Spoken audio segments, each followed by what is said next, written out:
the day. 87 run-and-gun action thriller Contra is perhaps desperate users to stumble upon the Konami code, an intricate password that afforded the player 30 lives instead of the typical 3. While game purists may scoff at the most of those who opted to use the code did so not out of laziness, but simply out of sheer desperation for some satisfaction amidst an otherwise great game. Armed with just 3 lives, most gamers struggle to even reach the first level's main boss. Demon's Souls. When Demon's Souls was released in 2009, the game carried the look and feel of most games of the era, but certainly not the degree of difficulty. Rather than pandering to current conventions, the game's developers held true to their convictions in building an intense gameplay experience made without a pause button so players could break from the action to seek out hints online. As if to douse any hope that players might actually have, all helpful in-game notes come from either ghosts of others who didn't make it through or loose papers that were left behind. Stuntman. As the title suggests, 2002 PS2 offering Stuntman certainly keeps the player on their toes, demanding a constant alertness and high level of near-perfect gameplay. As if navigating through the crazy and elaborate stage designs isn't quite challenging enough, there are still the last-minute directional changes to deal with, as well as the unique specifications of each of the 20 cars that each require their own particular adjustments. Although often resulting in frustration and taking most players 30 minutes or more to simply get through a single stage, gamers keep coming back to Stuntman for its fresh style and fun, challenging gameplay. F-Zero GX. Racing games rarely find a place among more difficult game lists. Then Nintendo opted to launch a series of futuristic and often dystopian racing games, the most renowned of which was 2003 F-Zero GX. Alongside the standard challenge of racing along the track at breakneck speeds, with opponents trying to knock you out at every turn, there's a series of unpredictable environmental obstacles to take into account the looming possibility that chunks of energy can simply melt off your car for no particular reason. Chances are you've beaten yourself long before the fearsome Black Shadow has ever had a chance to beat you. Ninja Gaiden Black. There's something that borders on unfair about the two-pronged assault that the developers of the Ninja Gaiden series launched on unsuspecting gamers, compounding some seriously difficult gameplay with psychological taunting. Nowhere was that more evident than in 2004's Ninja Gaiden Black, a sequel that already proved vexing to players with a gang-style attack mode involving multiple enemies and a final boss that was lacking in any evident weakness or pattern of behavior. For any player self-loathing enough to lose many times, a less difficult Ninja Dog level would be unlocked to allow for easier gameplay, all the while calling you an unworthy gamer. Mega Man 9. When creator Keiji Inafune and Capcom reintroduced Mega Man with a retro 9th edition of the game in 2008, popular game theory held that Inafune was staging an elaborate protest over the increasing ease with which games had been recently treated. Mega Man was always known for boasting tough gameplay, and the 9th edition was no exception. In a stark contrast to so many games of the era that offered no-fail modes, Mega Man 9 seems to offer an endless barrage of challenging levels and big bosses to overcome with no clear end in sight. Battletoads. In 1991, Battletoads came onto the scene as a thinly veiled send-up of the popular Teenage Mutant Ninja Turtles franchise, offering instead frog heroes with fun, gross-out names like Zitz and Rash, but dismissing the NES game as a silly, juvenile mockery, ignored some surprisingly tough gameplay. Not only were extra lives and continues a rare sight, but Battletoads also enhanced the difficulty through its two-player framework that actually enabled users to harm the character of their fellow player. This proved particularly challenging on levels with multiple enemies attacking at once, with one wayward shot fired being possibly damaging to your partner. Resonance of Fate. The relatively anonymous nature of Tri-Ace's 2010 role-playing game called Resonance of Fate could be attributed to the fact that it was released at the same time as Final Fantasy XV. But it could also come from a gameplay that was so difficult that many players just gave up rather than attempting to forge on to see what Fate came with unique try-attack battle system that definitely took some getting used to. Once players felt like they had the structure of the game under control, it just got progressively harder and harder and made gamers question themselves all over again. Zelda 2: The Adventures of Link. After creating a gaming sensation with the release of The Legend of Zelda, Nintendo effectively pulled the rug out from Zelda fans hotly anticipating the game's follow-up. While there were more villains to conquer, which was expected, some deliberately choppy platforming owing to a newly introduced side-scrolling was not. Gamers that used up their 3 allotted lives as they adjusted to the gameplay were rewarded with a trip right back to the start of the game. Quickly, complaints arose about everything from the difficulty of refilling the life bar to Link's comically short sword. Bart versus the Space Mutants. You might be thinking to yourself, how did an inane, ridiculous, and mostly comedic Simpsons game end up making it onto this list? That is surely what many players and critics alike felt in 1991 as Bart vs. the Space Mutants was released at the height of Simpsons mania to mixed reviews that chided the game for being way too hard. After all, these weren't expert gamers who were buying the game, but rather Simpsons-loving kids. Still, Nintendo made no apologies for a game speed that tested not only reflexes of the player, but limitations of the simple and insufficient controller. Hey there, folks!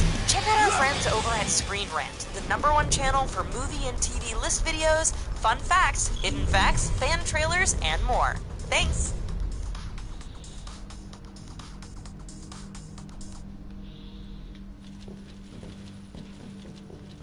Thousands set foot on these grounds, all of them fools, unprepared for the dangers lurking within. They all meet with the same fate, as will you. You may. We're stepping into a land of primordial wonder. Is nothing like the Lucis I once served. This is not like any Or coddled by the king and drunk off the complacency of peace. This will be far more. No shield worthy of defending the true king could be born from such depravity. Thanks for the vote of confidence. Look on the bright side. Everyone loves an underdog.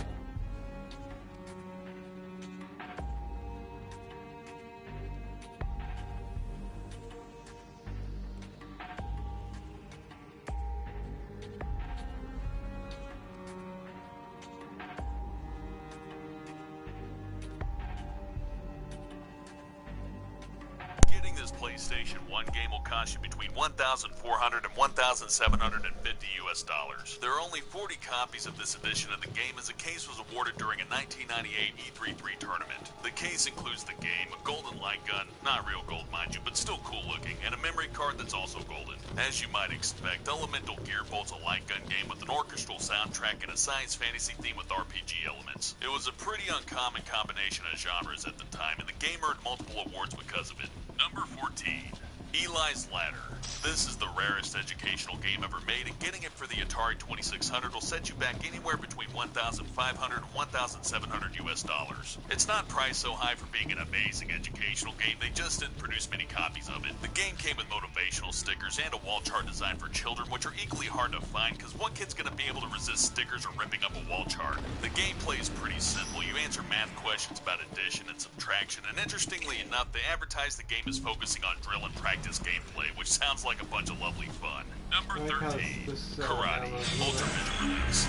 Another 2600 game. Better get used to them because they're all over this list. Buying one of these in big edition will cost around $4,000 US.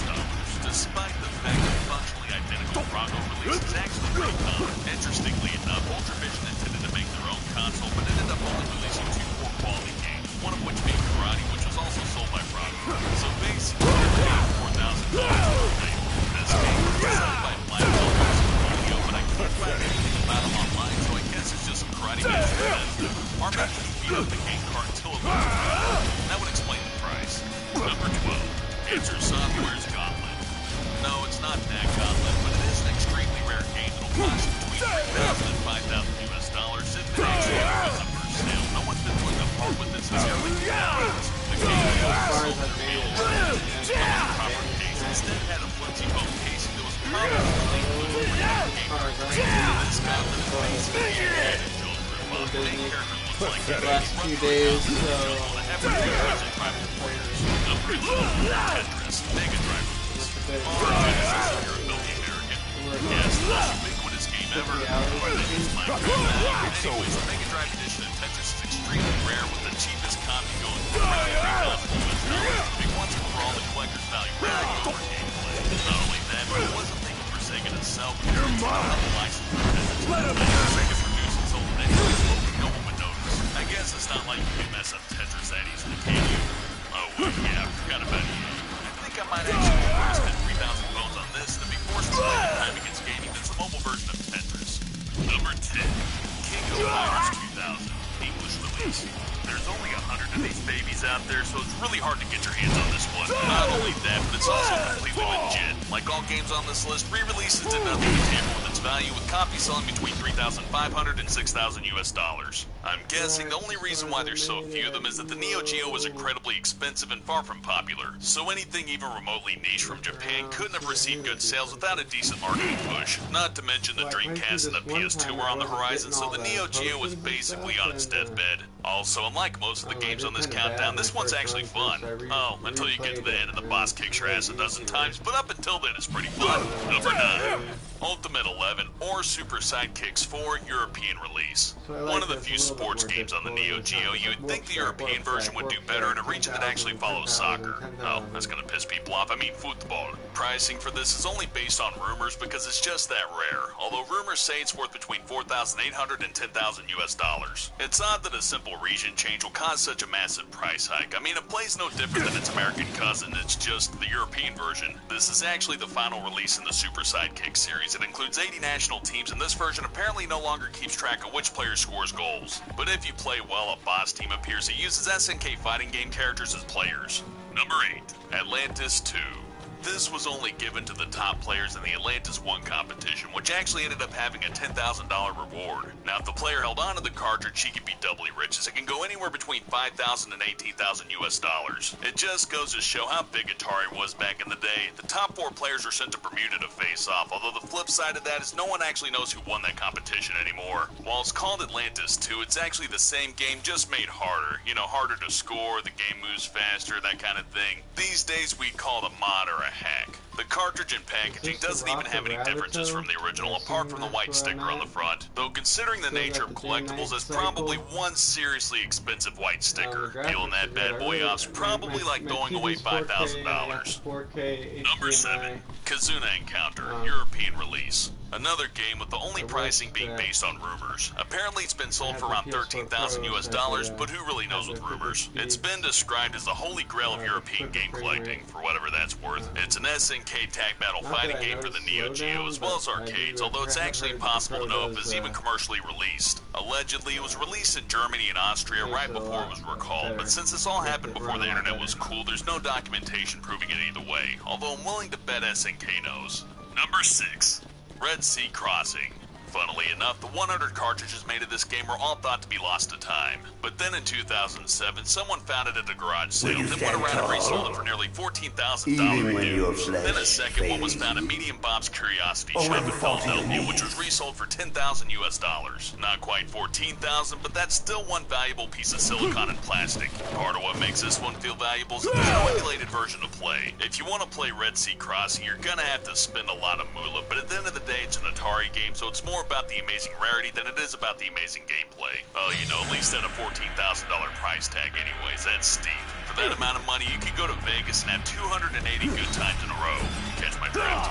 Number 5, 1991 Nintendo Campus Challenge. Everyone knows about the Gold 1990 World Championship cartridge, but this game's actually incredibly close to its value, with the most expensive sale going for $21,100. Instead of the World Championship, where it's mostly kids playing, this one was focused on university students. On this card, you tried to get the high scores Mario 3, Pinbot, and Dr. Mario within 6 minutes. The cartridges were meant to be destroyed after the competition was over, but an ex-Nintendo employee sold one at a garage sale. I mean, he worked for Nintendo. How could he not see free video game money when it's right in front of his face? Number 4, Air Raid.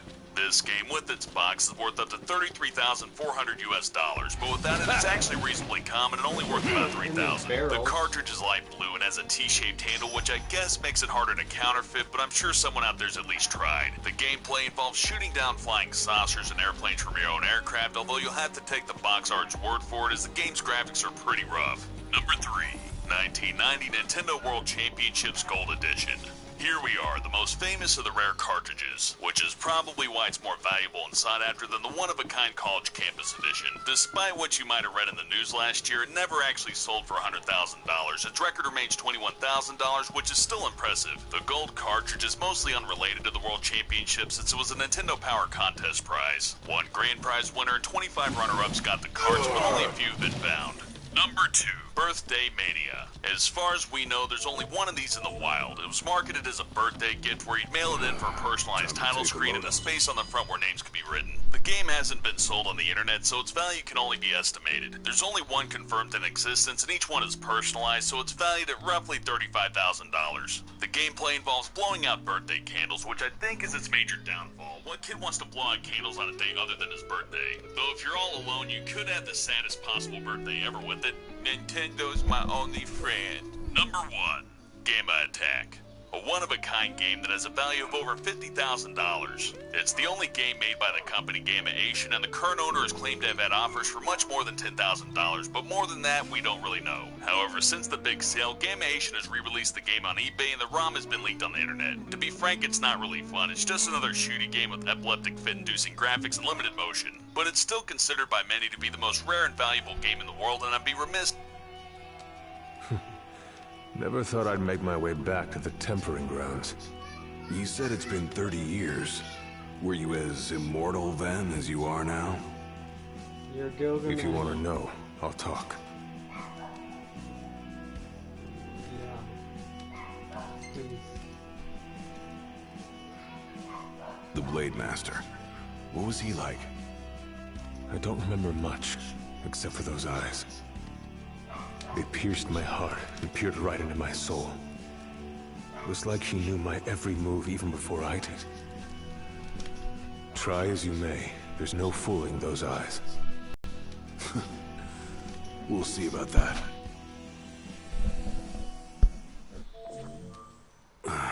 Back to the trials. It's not to put it at the top, even if it's not very famous. At the end of the day, it's about rarity and how much people are willing to pay for it. Thanks for watching, and I'll see you next time.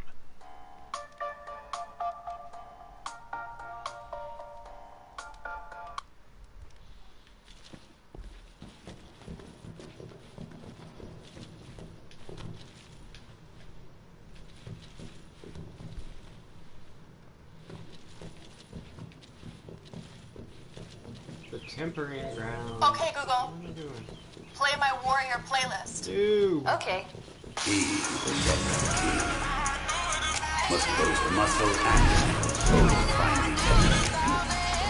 Should he lack either, the shield will shatter. It's about to begin. Let's go for broke.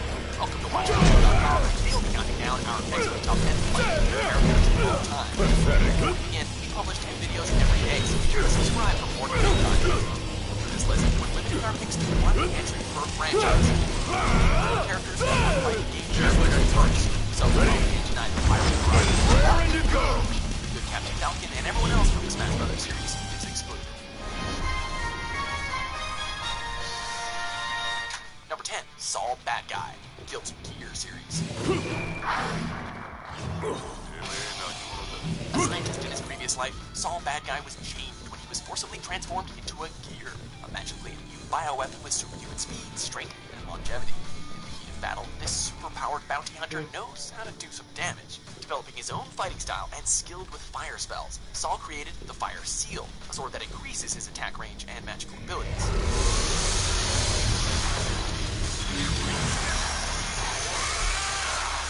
The protagonist of the Guilty Gear series is a great pick-up and play character with a complex backstory. We mentioned it's all based on a creator that's starring game and Freddie Mercury. No doubt this all means that sometimes Saul, win, straight. Number 9, My Shiranui, King Fighter series. You win! Yup!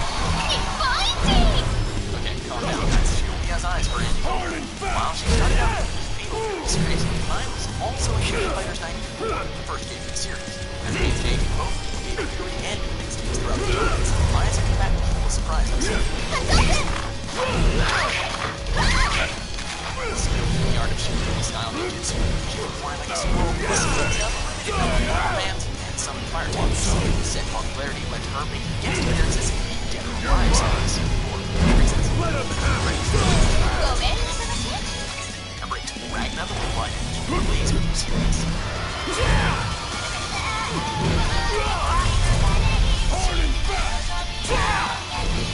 Suffering from a tragic past and constantly his family his arm, Ragnar the Blood Edge is the main characteristic Novus Orbis librarian. She is to find all officers and bounty hunters. He can more than handle his own. An ultimate trial. Grimoire and his weapon in one Then side. we're prepared to Ragnar serve brings the his chosen the claws or two of the feared black hands. Well, don't mind if I do. Ragnar declared himself a fearsome reputation. Also seen as heroic and party traits throughout the series. In this one, your dark power, unshakable resolve, and an epic theme song, The Edge in Blood. Take it easy on yourself and just stand there while I cut you up. Number 7, Oregon, Darkstalker series. Relax. Born a demon of the nobility of the 18th land, Oregon is a powerful sorceress with skills and spells and strikes. She possesses the powers of flight, shape-shifting her clothing into bats and weaponry to cast her trademark Soul Fist. Provocative and flirtatious, Oregon evolved from a 300-year-old party girl to an S-class demon. So, like what you see? The standout star of the Darkstalkers series, Oregon would be featured in many Capcom crossover games, sometimes acting as a catalyst for other Darkstalker characters to join her. She also went from secondary character to muscling vampire character Dimitri out of his protagonist position. For the shield of the Since king why must fans love her deceive big set none, of bat wings and not green hair. even himself. What do you think we were gonna say?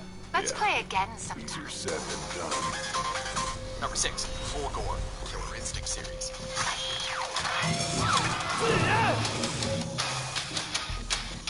Cyborgs are awesome, and when it comes to Full Gore, he's a friggin' titan. Created by Ultratech, he is a robotic, quarter-ton armory of death and destruction, containing the brain of a warrior that opposed Ultratech. Full Gore's vast might is firmly under the corporation's control.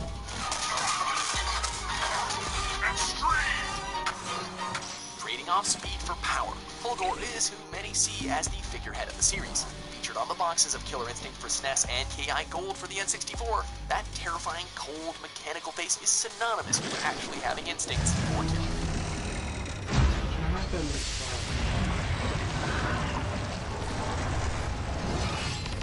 The shield is bold, speaking before none. Powered arsenal, finding another fighter. Waste not.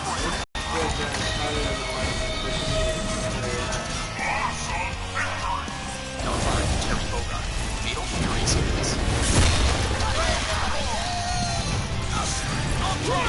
One baseball cap, right? Trains, Yep, America, alright.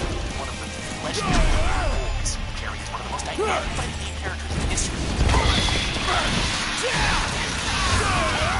Learning the art of how to kill Satan, Terry was able to learn devastating key attacks. He also developed his own fighting style, using that art along with boxing, karate, boxing, yes, it's fighting. He took these skills and defeated Beast Howard, the man who killed his father. Another King of Fighters stalwart since inception, Terry is a fan favorite, and he has some of the most reputable dialogue in fighting.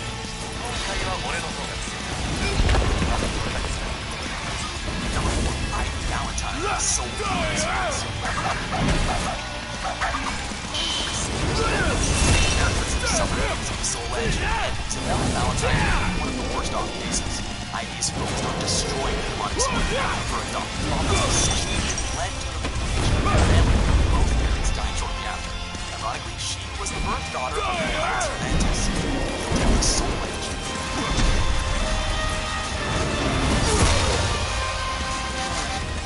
Design and for engines were transported to the wind.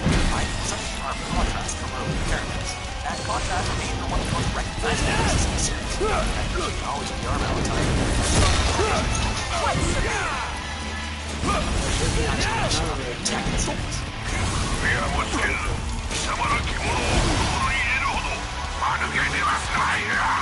A host of several Iron Fist tournaments and the head of the Nishigatsu Katsu. She is a power-hungry, very curmudgeon, possibly the worst parent and grandfather forever.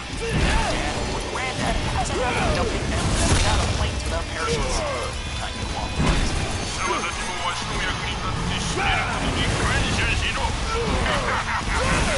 He smiles at me.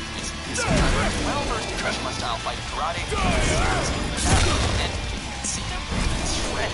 His actions are so crazy. And he's so huge. It can also be kind of funny. At the time, he's involved in puppets for downright comedy. With actions as iconic as his hairstyle. He actually doesn't look your devilish. He's something. Number 2. Combat.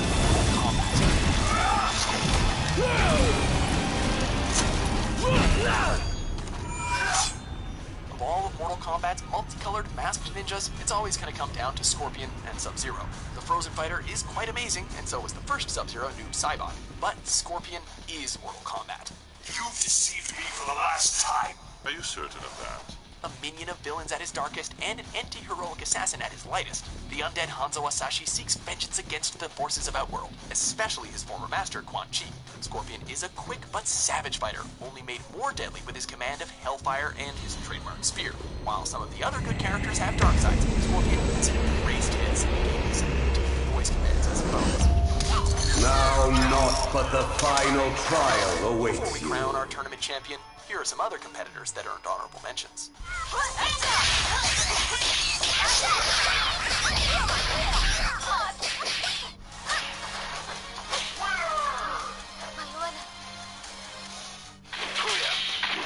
Nice work. Maybe you've got what it takes after all. Maybe. But it ain't for you or me to decide. True. And the Blade Master is a more formidable foe than any you've faced thus far. Raised by a martial arts master, Ryu wants nothing more than to fight strong opponents. Whereas friend and rival Ken usually goes to tournaments if Ryu does because of his busy life, Ryu will fight because it is his life. Interacting with these fighters will guide me further down the path of becoming the ultimate warrior. Mastering several potent techniques, most notably the Hadouken, Ryu's charm is in his dedication to essentially being the perfect fighting game character. He gets wrapped up in the plots of bad guys, and he had to deal with the dark power of the Satsui no Hadu, but despite all that, this world warrior is always seeking the answer that lies in the heart of battle.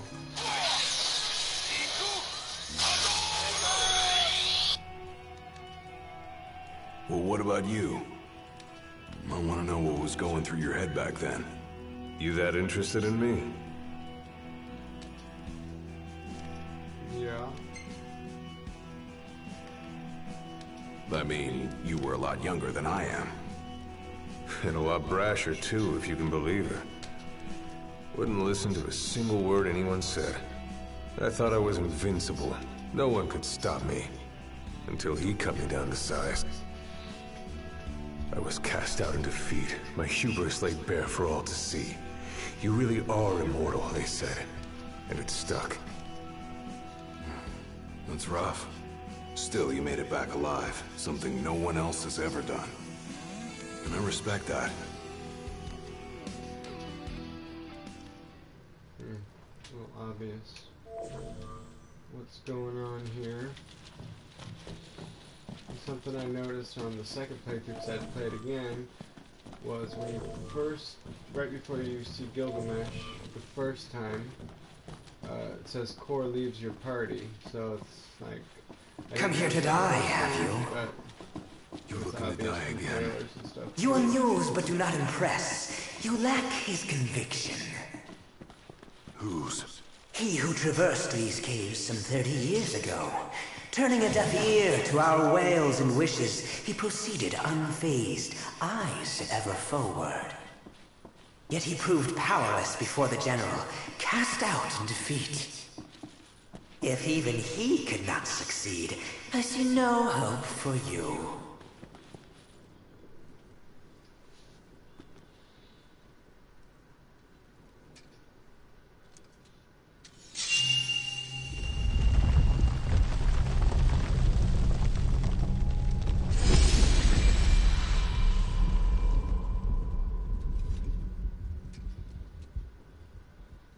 Claris would have tried to stop you, you know. Just like he tried to stop me. All those years ago. Who's Claris? How come? Because one aspiring to the role of King's Shield can stake his life for none but his liege. Not his dad? Not even for himself. Yeah, that's his dad. Do you dare risk all for naught in return? Yeah. His words stayed with me. Okay. And he was right. I barely made it back with nothing to show for it. So you gonna stop me? No, I won't. Okay. But I will warn you one last time of the danger you're about to face. Just like your father warned me. Once you set foot through that door, there's no turning back. And no one to help you if you fall. One false step and it may prove your last. It's just you, easy. I'll be fine. What do you mean? Maybe I'll come back with a souvenir. Look under the bed. Just come back alive. Be safe, Gladio.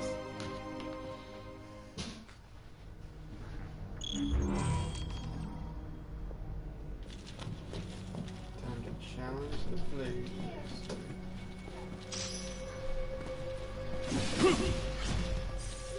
I can't quickly play my games. I like to take my well, it's true and not true. Sometimes I like to breeze through games, and that's be a downfall to read stuff, and then I don't learn stuff. Better be ready for me. To do a game. But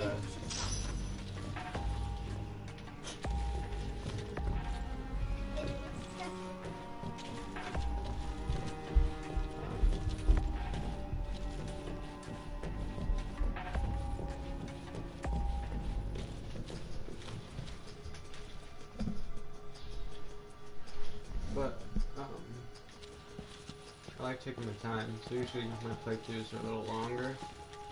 Look at just the graphics. Just mind-blowing.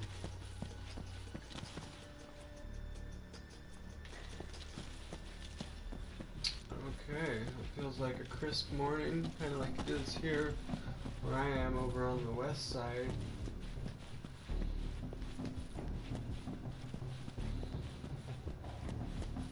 Here we go. Gigatron. I'm here. Brandishing your brute force. Yeah. Let's see if you can handle it. Notice how what's his name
reliant on strength alone reveals your weakness early. Countless disappointments may be around here. And so shall you. No. I didn't come here to die. I came here to prove to you unworthy.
Try this!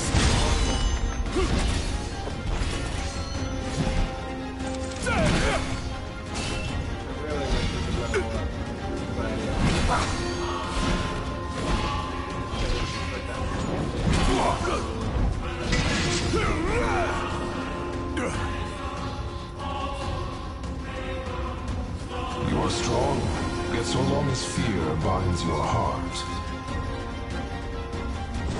the power you possess is wasted on you.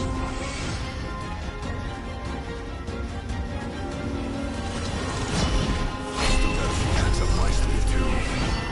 Ain't no way I'm backing down now.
I kneel before no man!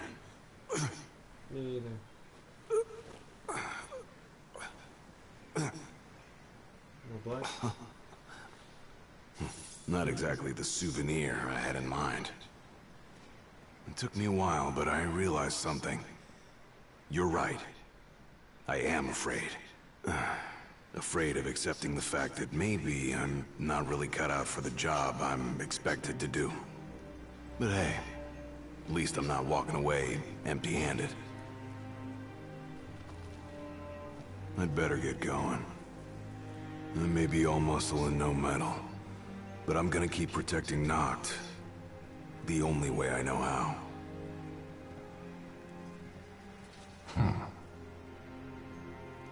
spoken, like a true shield of the king. Fear and doubt beget death alone. He who averts his gaze from his own faults cannot himself a true shield call. But you, having made peace with your inner self, have proven you are worthy. The chosen king should be so fortunate as to have a man like yourself serving at his side. You mean...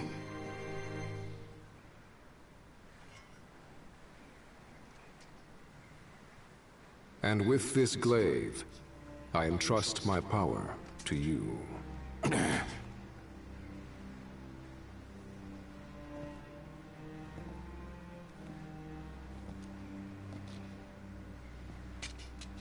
Where did you...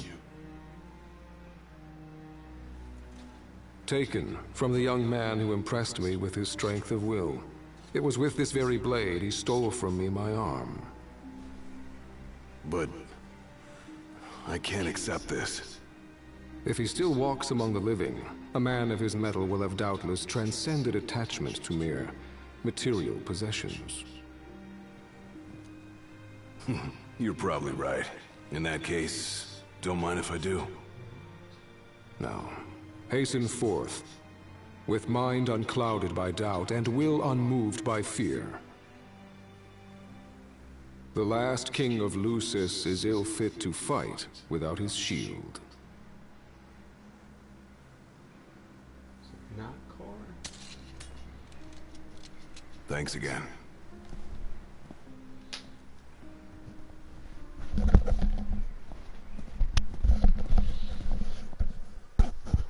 So what is really going on here? You made it. Sure did. And so quickly. I'm impressed. Oh, the music. Brought this back with me too. Figured you might get a kick. I wondered where I put that thing. It's not him. They trolled us. Keep it. Makes for a better souvenir than that scar. Oh, this is awesome. Oh, the music is so good.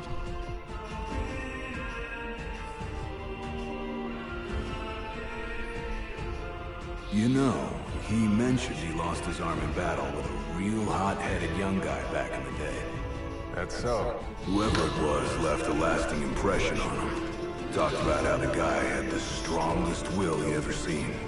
Takes more than will to complete the trial. You need to wield your weapon with a primal finesse. If you fail to prove your might, you get cast out empty-handed. I don't know. He didn't seem to think the guy This was a good DLC. Said the guy's too old to care about material things anymore. If he's still alive.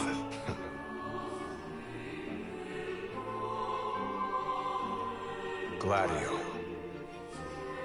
I like the red on the bottom of the boots. I hope you feel more confident in light of your success today. Few men can lay claim to such an accomplishment. Not even Kor the Immortal. Yeah, but I didn't earn myself a badass nickname like he did. Still, I'm glad I went through with it. I can finally say I'm truly ready to fulfill my duty. Good. Well, I guess this shield better mosey on back to his king. Wouldn't want him to get scared without me.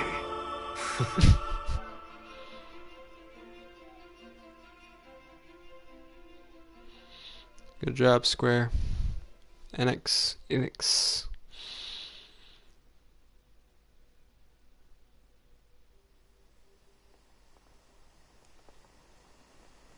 So that's how you got it. What do you think? Very perpendicular. Really compliments the one you got when you saved Noct from that bully. Yeah. Only difference is, this time, I ended up taking a pretty bad beating too. Not unlike the licking the Marshal received back when he was allowed. Must have had a lot of guts to go up against Gilgamesh back then. Yeah, Dad said he used to be a real firecracker. The more you know. The more you know. If the Blade Master sequestered himself during the Founder King's reign, then he's haunted those halls for some 2 millennia. That's a long time. All those years waiting for the chosen king to arise. You sure know how to take your sweet old time. What can I say? I'm worth the wait. Oh, shut up. Give me a break! And I as well. Just because you got a shield to protect you now doesn't mean you get to slack Yeah, off. I like that blade.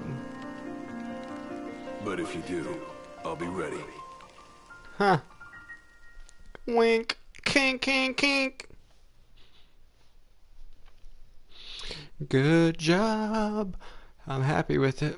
Take me back to the title screen. Yeah. What now? Oh, episode prompto?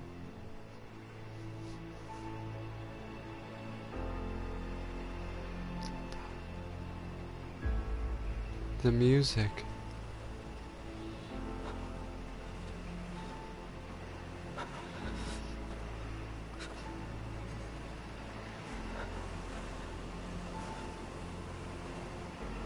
Oh, Magitech.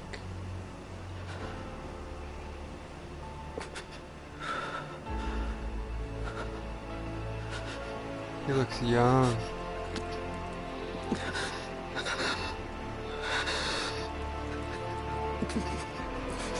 Must be his dad.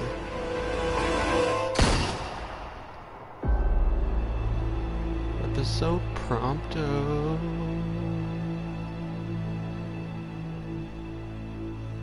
My birthday's in June. Holla.